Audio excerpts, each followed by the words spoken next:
अहिल्यानगर महानगरपालिका निवडणुकीत प्रभाग 10 रणांगणात जाधव मुर्तडकर संघर्षाने राजकारण तापले. अहिल्यानगर महानगरपालिका निवडणुकीच्या पार्श्वभूमीवर प्रभाग क्रमांक 10 मध्ये राजकीय संघर्ष तीव्र झाला आहे. शिवसेनेचे शहर प्रमुख सचिन जाधव यांनी ड प्रवर्गातून उमेदवारी जाहीर केल्यानंतर अवघ्या काही वेळात सागर मुर्तडकर यांनीही त्याच ड प्रवर्गातून आपली उमेदवारी जाहीर करत थेट राजकीय रिंगणात उतरल्याने प्रभागात खळबळ उडाली आहे. गेल्या अनेक दिवसांपासून जाधव आणि मुर्तडकर यांच्यातील अंतर्गत संघर्ष संपूर्ण नगरकरांच्या चर्चेचा विषय ठरला होता.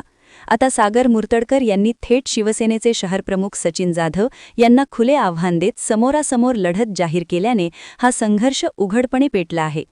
दोघेही प्रभावी नेते असून प्रभागातील राजकारणावर त्यांचा मोठा प्रभाव असल्याने ही लढत अत्यंत चुरशीची ठरण्याची शक्यता आहे. या थेट संघर्षामुळे शिवसेनेतील वरिष्ठ नेत्यांची मोठी दमछाक सुरू असल्याची चर्चा आहे. एकाच पक्षातील दोन दिग्गज नेते आमनेसामने आल्याने पक्षातील अंतर्गत समन्वय, उमेदवारीची दिशा आणि निवडणुकीची रणनीती यावर प्रश्नचिन्ह निर्माण झाले आहे. प्रभाग क्रमांक 10 मध्ये कोण बाजी मारणार याकडे आता संपूर्ण शहराचे लक्ष लागले असून येत्या काळात राजकीय हालचाली आणखी तीव्र होण्याची चिन्हे आहेत. News report, Zaheer Syed.